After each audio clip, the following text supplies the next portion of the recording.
Olá pessoal, aqui mais uma aula que a gente vai trabalhar com saneamento, né? Falar de saneamento básico, falar de alguns conceitos desse saneamento e um pouco do histórico na aula de hoje, tá bem? Então vamos seguir aqui. Então primeiro a gente entender o que é saneamento. Saneamento vem da palavra sanear, que ela vem do latim sanu, que tem o significado de tornar saudável, habitável, higienizar e limpar, ou seja, tornar saudável. Vamos pegar que essa seria a terminologia mais adequada quando a gente pensa em saneamento. Né? Saneamento não tem a ver só com o meio ambiente, saneamento tem a ver com saúde, tá? Tanto que o saneamento no Brasil é relativo ao SUS, né? O Ministério da Saúde. Segundo a Organização Mundial da Saúde, OMS, saneamento é o controle de todos os fatores do meio físico do homem que exercem ou podem exercer efeitos nocivos sobre seu bem-estar físico, mental e social. E temos duas divisões aí, o saneamento básico, onde o foco é o humano, né, tratamento de água, de esgoto, que tudo fique numa qualidade para que o humano tenha uma vida saudável, e o saneamento ambiental, onde o foco é o meio ambiente, tá? A poluição ambiental também. Só que devemos lembrar que quando a gente fala de saneamento ambiental, quando a gente fala de meio ambiente, o homem é uma parte integrante do meio ambiente. Logo, o saneamento ambiental ele engloba, na verdade, o saneamento básico, ok? E quais são as vertentes do saneamento básico? O saneamento básico tem a ver com o abastecimento de água, ou seja, levar água para a população, uma água de qualidade, tratada em quantidade suficiente. A limpeza urbana, né, o lixo que a população em si joga no ambiente, né, nas ruas, porque esse lixo não chega lá de graça, é a população mesmo que joga na rua. Então toda a limpeza que faz para não entupir as bocas de lobo, para não causar doença, não atrair vetores de doenças, nós temos a limpeza urbana também como parte do saneamento. O manejo dos resíduos sólidos, ou seja, uma destinação adequada ao lixo e aos resíduos. Temos o esgotamento sanitário, ou seja, retirar o esgoto das residências, tratar o esgoto e depois pegar essa água reutilizada e devolver ao ambiente com a melhor qualidade possível. O controle de vetores, né, a gente pensar que todas essas questões aqui podem trazer vetores. Quando a gente pensa em dengue, por exemplo, é uma questão de saneamento, né, porque pode trazer doenças para a população. O próprio caso agora do Covid é uma questão de saneamento básico.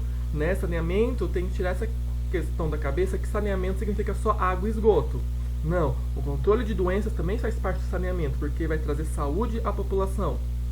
O manejo de águas pluviais, de água da chuva, e a drenagem urbana. Então tem que ter um sistema de drenagem para retirar essa água e levar para uma outra região para evitar alagamentos. Tudo isso faz parte do saneamento. De acordo com o princípio da Lei 11.445 do ano de 2007, ela fala sobre a universalidade dos serviços de saneamento básico, ou seja, é universal. Ou seja, todos tenham acesso ao abastecimento de água de qualidade em quantidades suficientes às suas necessidades, a coleta e tratamento adequado de esgoto do lixo e ao manejo correto das águas da chuva. Ou seja, essas questões sanitárias elas são universais de acordo com a Constituição. Ou seja, o que significa? Que é dever do Estado oferecer isso para a população. Quando eu falo Estado, eu falo de governo federal, governo estadual e governo municipal, cada um dentro das suas esferas. Então, todos devem oferecer de graça, né? De graça entre aspas, porque tudo isso é pago com os impostos para a população, coisa que a gente não vê, né? A gente paga e agora tem uma conversa aí no Congresso sobre privatização da água, que é um dos maiores erros do planeta. Né? Um dos maiores erros que existe é privatizar o recurso mais importante da vida, que é a água. Vários países fizeram isso e vários países deram errado. E o Brasil está seguindo sempre na contramão e querendo fazer o que é errado. Então, se a água, hoje, ela é tratada pela prefeitura, então a gente paga a taxa de água, o básico, para o tratamento, porque a prefeitura não precisa gerar lucros. Agora, se você privatiza, além de deixar a água na mão da empresa privada, geralmente uma internacional, eles não querem lucro. Então a água vai ficar muito mais cara. A gente vai pagar a água ao nível de pagar energia elétrica. Aí você pensa as pessoas que já são pobres, as pessoas que não têm saneamento, vai aumentar a pobreza, infelizmente. Mas essas questões sanitárias não são de agora. Essas questões sanitárias esses problemas que eu falo ambientais, que envolvem o ambiente e a saúde, vem desde o início de que o homem é homem. Vamos ver algumas coisas aqui relativas à história. Na pré-história, né, há cerca de 12 mil anos atrás, as populações eram nômades, ou seja, elas seguiam ciclos naturais e se movimentavam por uma região em busca de alimento. Ou seja, eles tinham conhecimento empírico de meteorologia, do ciclo hidrológico e também uma noção de cartografia. Nessa época, tinha uma utilização sustentável dos recursos, né? Nada era explorado, era sustentável. Ia lá, pegava o que eu precisava, acabava, ia para outro lugar e dava tempo para aquela região repor, tá? E a população era composta principalmente por caçadores e coletores. Ao longo do tempo, as observações levaram ao domínio, né, da agricultura, a domesticação das plantas, ou seja, a revolução agrícola. Se eu posso plantar e cultivar num único local, por que eu vou ficar andando para lá e para cá? Surgiu o sedentarismo. E todo esse sedentarismo, essas tribos se reuniram próximos a rios e lagos, porque é fonte de água. Então a população precisava de água, as plantas precisavam de água, os animais precisavam de água, fora que também era uma fonte de pesca. Aí surgiu a agricultura, através de conhecimento empírico, né? Sabia-se que a planta tinha um solo adequado, precisava de água, mas não tinha essas noções científicas que nós temos hoje. Ao longo do tempo foi evoluindo as técnicas agrícolas, né, para melhorar a produção, e se eu melhoro a produção, eu tenho maior disponibilidade de alimento. Com mais alimento, população cresce mais.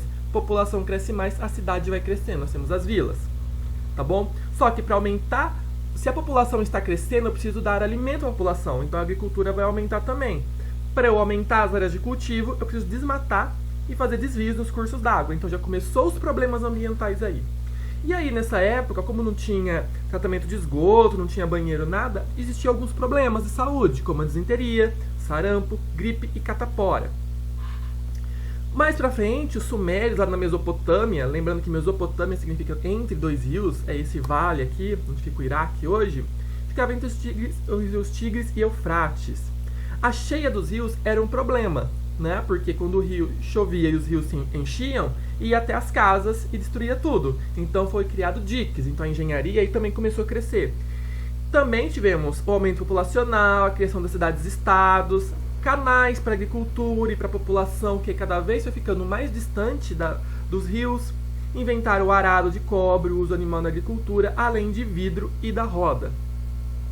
O Egito Antigo, também ele cresceu às margens do Nilo, tá?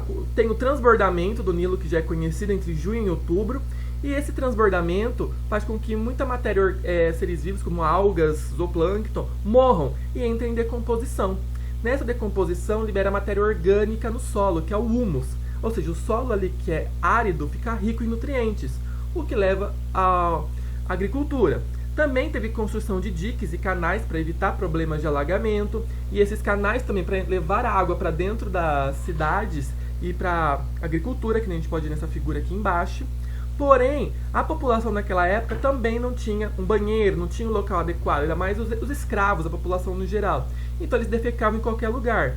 Então tinha muita doença de veiculação hídrica, porque eles faziam suas necessidades ali na água para poder já se limpar, e essa mesma água era utilizada no cultivo das vegetações. Então, o que mais tinha no Egito Antigo era esquistossomose. E isso foi o que ajudou a queda do Império também. Roma a gente já tinha uma cidade totalmente estruturada, né, bonitinha.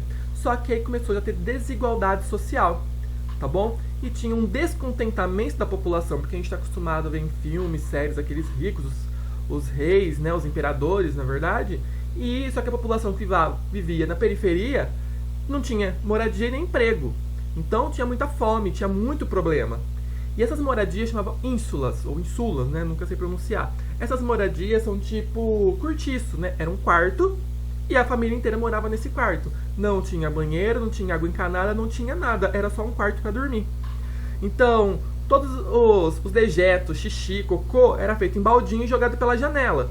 Então podia cair nas outras pessoas, gerava briga, tinha um mau cheiro. Imagina quanto inseto tinha ali. Problemas de saúde pública, né? Todo mundo, um pegava doença, mas todo mundo dormia junto. Então, se um estava doente, passava a doença para os outros. Também tinha a questão da má alimentação, já que não tinha emprego. E também, por uso de velas, tinha muito incêndio. Então, tinha muitos problemas nas periferias de Roma naquela época. Quando a gente chega no feudalismo, né, na Idade Média, quando a gente tem a relação de troca entre o senhor feudal e o servo, lembrando que o senhor feudal é dono do feudo, né, que é uma área, e nesse feudo ele dá pedaços de terra para um servo. Esse servo tem que cultivar e dar parte desse alimento cultivado para o senhor feudal. A expectativa de vida naquela época era de até 30 anos, decorrente de má alimentação. Tinha muitas guerras naquela época por domínios, por regiões, né, por países, por área, tinha muita guerra. Não tinha menor saneamento básico, tivemos muitas epidemias e muitas mortes. Tá? Com o renascimento urbano, que veio depois do sistema feudal, nós temos a questão das cidades, todo mundo volta para a cidade, comércio, quando a economia, o capitalismo começou a crescer, né? Então tivemos uma estabilidade econômica entre os séculos 11 e 13 e seca prolongada, o que levou a uma fome generalizada. E há indícios de canibalismo no Sacro Império Germano-Romano. Meados do século XIV, temos a peste negra, né, que foi transmitida por ratos e pessoas infectadas. Né, as pulgas que vieram junto com os ratos que entraram nos navios quando iam lá na China buscar especiarias. Também tínhamos péssimas condições de vida e de higiene, o que facilitava a transmissão do vírus. E entre 1340 e 1350, acredita-se que cerca de 25 milhões de pessoas morreram da peste negra. Né? Lembrando que tivemos 2 episódios de peste negra. Então aqui, toda essa região negra foi onde a peste se espalhou, na Europa, na África e na Ásia. Com a Revolução Industrial, em 1750, com o início da Inglaterra, nós tivemos a produção de bens de consumo, ou seja, essa visão capitalista de acúmulo de capital. Só que em cima de condições subhumanas de trabalho. Então era mulher, criança, idoso trabalhando em locais sem ventilação, sem menor saneamento. E tínhamos a utilização de máquinas que acelerava a produção e substituía o homem. Para essas máquinas funcionarem era a vapor d'água. Para a água virar o estado de vapor, tinha que usar lenha. E essa lenha vinha de corte e queima de florestas. Tínhamos também a emissão dos gases de efeito estufa, que se intensificaram a partir dessa época, e todos os efluentes da indústria eram jogados nos rios, nos lagos e nos mares. Tanto que o Tâmisa foi um dos rios mais contaminados do planeta. Hoje, depois de um bom investimento na Inglaterra, é um dos rios mais limpos.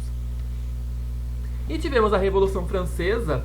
Ela em si ocorreu em 1789, mas ela se iniciou, o problema, 3 anos antes, onde tivemos uma seca e uma pequena safra agrícola. E, consequentemente, o preço do alimento foi elevado.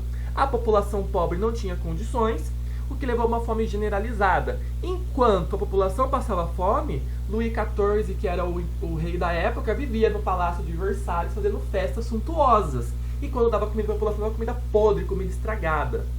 Quais foram as consequências? Começou a aumentar pedintes, assaltos para poder ter comida, né? O assalto nesse contexto social, vandalismo, assassinatos, greves e a própria revolução.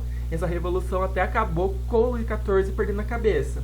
E foi durante essa revolução que foi criado os conceitos de direita e esquerda, né, dos gerondinos e jacobinos, e que dá base para toda a política do Ocidente. Tudo bem, pessoal? Essa aqui foi só um pouquinho do que foram os problemas ambientais no sentido de saneamento ao longo da história humana. Depois, na próxima aula, a gente vai ver também a história do saneamento. Então, como que as civilizações tratavam seus problemas, alguns deles. Bons estudos, dá o like no vídeo, até a próxima aula. Beijão!